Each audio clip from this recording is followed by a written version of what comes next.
नमस्कार विद्यार्थियों। संत Thomas Aquinas के बारे में हम क्रमशः अध्ययन कर रहे हैं। तो उसी संदर्भ में हम जब आगे देखते हैं कि संत थॉमस एक्विनास के जो चर्च से संबंधित विचार हैं या धर्म से संबंधित विचार हैं या सामाजिक जो संगठन है वह किस तरह से इस चर्च से प्रभावित है, किस तरह चलता है, और राज्य के संबंध में जो चर्च के विचार हैं उन सब के बारे में हम समेकित रूप से एक इस व्याख्यान के माध्यम से स्पष्ट करने का प्रयास करेंगे। तो यह आपको थोड़ा सा अपने ध्यान में एकाग्रचित्त होकर के लेना होगा। सामाजिक दृष्टिकोण की बात हो वह भी इसी में समाहित कर देंगे हम।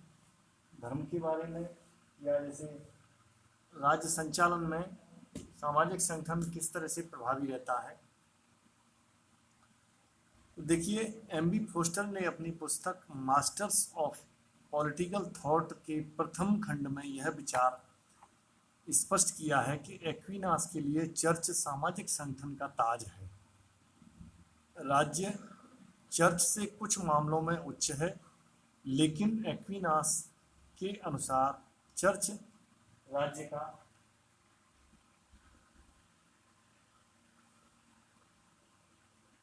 जो दृष्टिकोण है वह अत्यंत महत्वपूर्ण रखता है कि उस संपर्क में आने से जब मनुष्य राज्य की स्थिति को निर्धारित करता है एवं चर्च का जो प्रभाव है वह उस पर भी प्रभाव डालता है। तो इस तरह से वास्तव में एक्विनास ने राज्य और चर्च के संघर्ष को दूर करने का प्रयास किया। उसने मनुष्य के दो लक्ष्य बताए। मनुष्य सद्गुणी जीवन व्यतीत करता है या करना चाहता है। देखिए, यहाँ सद्गुण जीवन की जब बात आती है तो हम प्रथम दृष्टया बिल्कुल सीधा अपना दिमाग ले जाते हैं। सर्वप्रथम विचारक यूनानी प्रथम स्थान रखने वाले सुकरात। जो सुकरात ने इस बात को सबसे पहले कहा था कि सद्गुण ही ज्ञान है, वर्च्यू इज नॉलेज। तो उस विचार का यहाँ पर कहीं न कहीं स्पष्टीकरण या उससे संबंध रखता हुआ स्पष्ट दिखाई देता है। ईश्वर से साक्षात्कार कर अपवर्ग प्राप्त करने का, यानी ईश्वर से साक्षात करना, इसका भावार्थ है कि ईश्वर के जो विचार है या उसका जो मानसिक स्तर पर, आत्मिक स्तर पर जो लगाव है वह कितना हम उससे संपर्क या उससे आत्मिक लगाव के माध्यम से उस सत्ता को कहीं न कहीं आभास करें, अनुभूति में लें, एक्सपेरिमेंट करें और यह हम सिद्ध करें कि वह सत्ता अपने आप में कितनी प्रभावी है, जो हमारे जीवन को सद्गुण की ओर ले जाने का प्रयास करती है, मार्ग दिखाती है, रास्ता दिखाती है। तो इस तरह से पहले लक्ष्य की पूर्ति राज्य करता है तथा दूसरे लक्ष्य की पूर्ति चर्च। इस प्रकार एक्विनास चर्च को लौकिक संगठन अर्थात राज्य का प्रतिद्वंदी नहीं मानता, बल्कि उसकी पूर्णता मानता है। नीचे हम एक्विनास के विचारों को दो भागों में वर्णन करेंगे। एक भाग में हम बताएंगे कि एक्विनास चर्च को सामाजिक संगठन का ताज किस प्रकार मानता है, यानी समाज का चर्च से समामेलन या उसका संबंधित एक दायरा, परिवेश, उसका परिक्षेत्र क्या है। तो सामाजिक विचार हैं वह इसी में सम्मिलित किए जा सकते हैं और वो जो चर्च या उसके धर्म से, पोप से संबंधित उनके विचारों को भी इसी में समेकित किया जाता है। एक्विनास चर्च को सामाजिक संगठन का ताज मानते हैं। इस परिप्रेक्ष्य में हम कुछ बिंदु हैं उनको इसमें सम्मिलित करते हैं।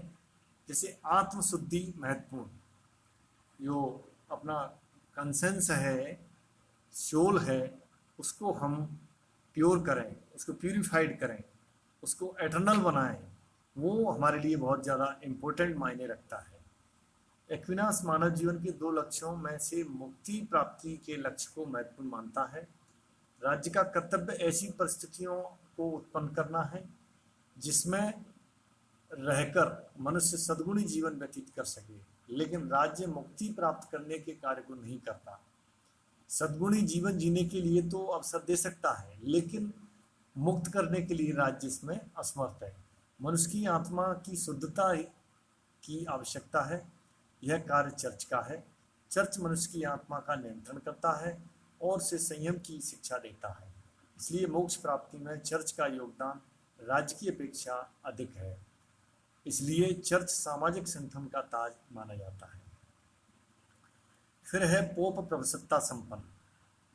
एक्विनास मानते हैं कि पोप पृथ्वी पर ईसा का प्रतिनिधि है,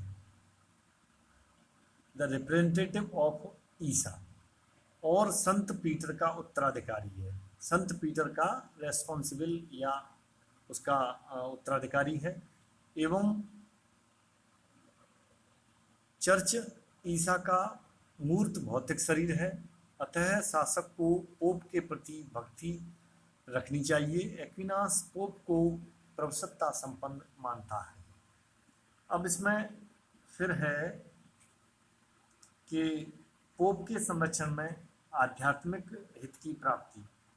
एक्विनास यह घोषित करते हैं कि जिस प्रकार शरीर आत्मा के अधीन है, उसी प्रकार लौकिक शासक को धर्म सत्ता की अधीनता स्वीकार करनी चाहिए। व्यक्ति आध्यात्मिक हित की प्राप्ति पोप के संरक्षण में ही कर सकता है, अतः राज्य को पोप के अधीन रहना अनिवार्य है। यानी राज्य को जो शक्तिशाली शक्तियाँ प्राप्त हैं, अपने आप को शासन करने की शक्ति प्राप्त है, वह पोप के ही अधीन मानी है। फिर है पोप को धर्म बहिष्कृत करने का अधिकार। एक्विनास ने पोप को यह अधिकार दिया है कि वह राज्य को धर्म बहिष्कृत कर सकता है। उसने अपने अधिकार का औचित्य इसलिए सिद्ध किया क्योंकि एक्विनास मध्ययुग से अधिक परिचित था। उसे इस बात का ज्ञान था कि यदि पोप की एकता स्थापित करने वाली शक्ति का अंत हो जाएगा तो सामंतवादी यूरोप लड़ भिड़कर नष्ट हो जाएंगे। तो इस तरह से ये जो बिंदु हैं यह स्पष्ट करते हैं कि सामाजिक जो दायरा है, सामाजिक परिवेश है, वह चर्च से किस तरह आपस में गठजोड़ रखता है, किस तरह से आवश्यक रूप से उससे संबद्ध है। फिर है पोप सम्राट को पदच्युत भी कर सकता है, यानी पोप को शक्ति प्राप्त है कि वो राजा को उस पद से विलग या अलग या उसको अलग पदच्युत भी करने की शक्ति रखता है। एक्विनास इस चीज को मानते हैं, स्पष्ट करते हैं कि पद से हटाने की शक्ति पोप को प्राप्त है। फिर है राज्य तथा चर्च एक दूसरे के पूरक। मध्ययुग में चर्च एवं राज्य के बीच विवाद छिड़ा हुआ था। इस विवाद में पहले पोप की विजय हुई तथा अंत में उसका पतन हुआ। एक्विनास ने राज्य तथा चर्च दोनों को एक दूसरे को सहयोगी माना है, अतः चर्च लौकिक संगठन की पूर्णता है। इस परिप्रेक्ष्य में विभिन्न प्रकार के विचार प्रकट किए जाते हैं। तो यहाँ यह देखने वाली बात है कि आत्मशुद्धि की बात पोप सम्राट को अलग कर सकता है। पोप प्रभुता सब संपन्न है आध्यात्मिक हित की प्राप्ति के लिए एवं बहिष्कृत करने का पोप को ये अधिकार है। तो यहाँ पोप को सर्वाधिक शक्तिशाली माना है, यानी समाज के संचालन हेतु पोप की आवश्यकता को स्पष्ट करने का प्रयास किया है।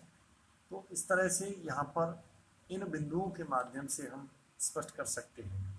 इसका जो अगला व्याख्यान है वो हम आगे अध्ययन करेंगे। धन्यवाद।